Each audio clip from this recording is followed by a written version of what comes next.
The U.S. government has dismissed claims that the detained Nigerian influencer Raymond Abbas, known as Hushpuppy, executed a $400,000 internet fraud from prison. A Nigerian Instagram influencer who posted pictures of his lavish lifestyle could spend the next 20 years in a prison cell. In the glittering world of social media, one name stands out amongst the rest. And if you don't know by now, he goes by the name of Hushpuppy. But behind every lavish lifestyle lies a story of ambition, greed, and consequences. So let's peel back the layers and see how this Niger boy went from rags to riches and essentially lost it all. This story relates to Hushpuppy and the mistake that cost him more than 10 years of his life behind bars. Dubai police have once again solved yet another case involving an international online scammer known as Raymond Abbas.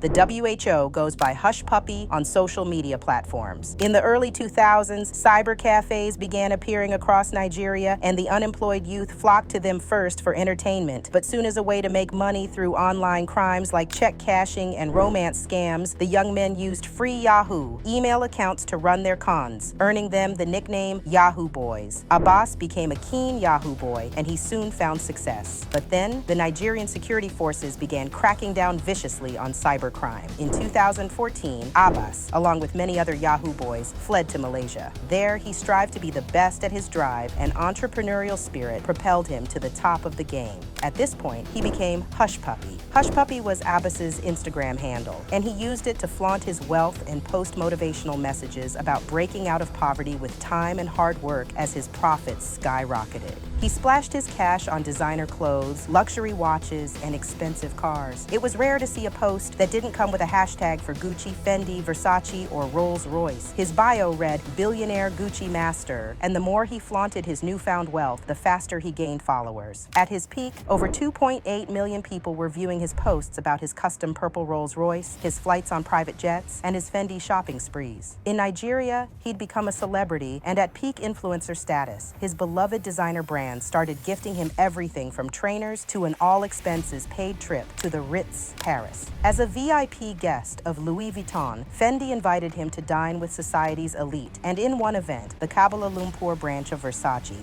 hosted him and fellow Instagrammer Samson Moyo coolly and presented them with gifts for being the store's best customers and is celebrated by spending another $20,000 and posting it all on his Instagram.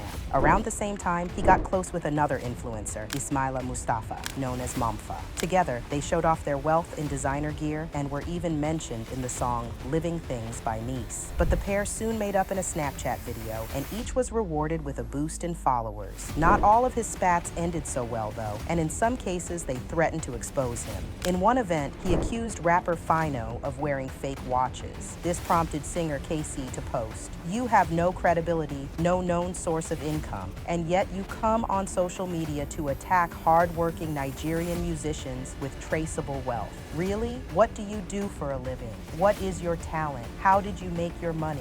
What brand do you represent?" We recommend you the book How to Win Friends and Influence People by Dale Carnegie that emphasizes the importance of showing genuine interest in others, listening actively, and making others feel important and appreciated. It also suggests that to influence others, one should avoid arguments, admit mistakes, and let others take credit for ideas or work. Let's get back into the video. When questioned, he always said something vague about real estate investment. No one was buying the story. He earned his wealth from business email compromise schemes or BECs. Like many others, Abbas had realized the real money in online fraud wasn't in scamming individuals, but multi-million-dollar companies. In 2019, a New York law firm needed to send a payment of around $922,000 to a client who'd refinanced a piece of real estate before wiring the money. Naturally, she checked to make sure it was legit by ringing the number on the fax or call was answered, and the man on the other end was able to confirm all of the confidential details. Convinced, she sent the money to the new account, which of course didn't belong to her client, but to others. The person she'd spoken to had been one of his associates, or perhaps the man himself. A scam had been pulled off by hackers who'd breached the French stock exchange regulator, Abdoulaye de Mézières Financier. Absa's role was to provide bank accounts able to receive the deposits of millions of dollars without blocks, and then quickly launder it before it was recalled. Fortunately, this time, Abbas and his fellow money movers weren't able to move the millions quickly enough, and the bank was able to recover most of the missing funds. When the story hit the news, Alamari took a screenshot and sent it to us. He replied simply, "Damn, not to be put off." Allah Mary sent back. Next one is in a few weeks. Juma and Abbas assumed false identities and spent months convincing the businessmen that they could arrange the loan for various six-figure fees every time their victim became worried about the money not materializing. They hired Vincent Charbel Zoo to set up a fake Wells Fargo website, an automated hotline. When the businessman rang it, he was informed that the $15 million was finally in his account and he was over the moon.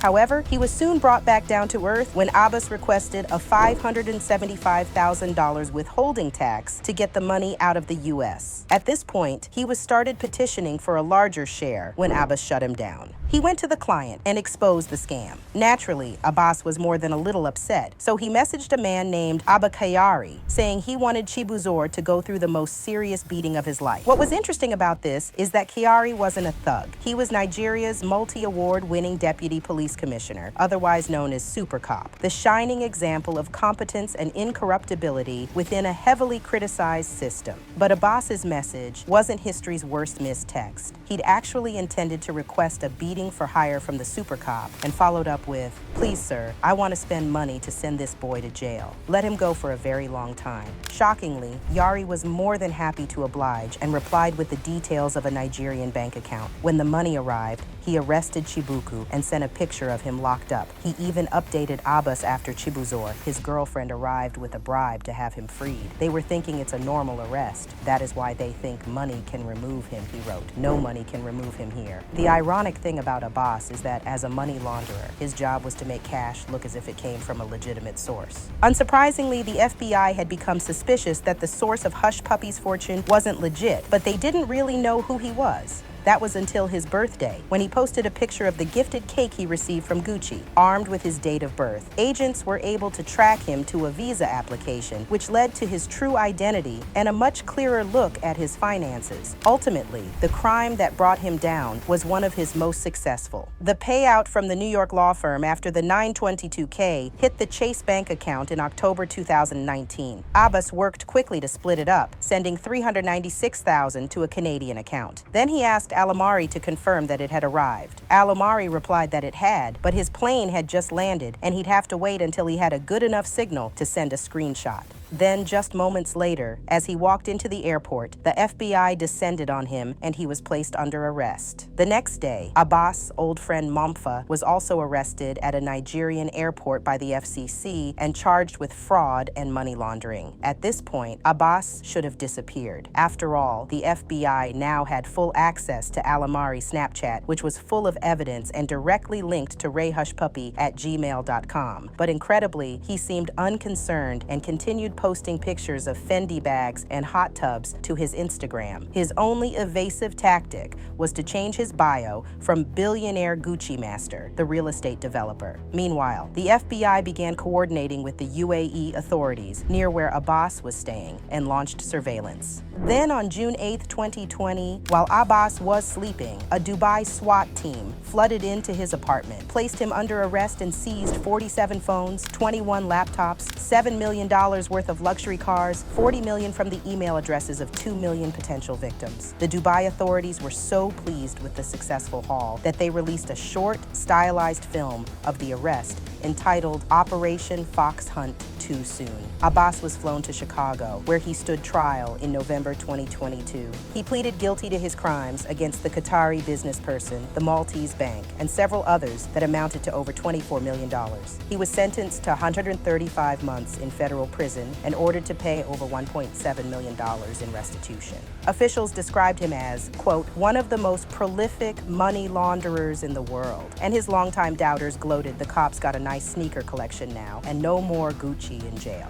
Let us all remember that true success is not measured by material wealth alone. It's gained through integrity, perseverance, and the commitment to doing well in this world. To our fellow dreamers out there, never give up. With hard work and dedication, your circumstances can change in the drop of a dime. Stay true to your path, for greatness awaits for those who choose the light over darkness. Keep hustling, keep grinding, keep shining, and until next time, fellow millionaires, stay up.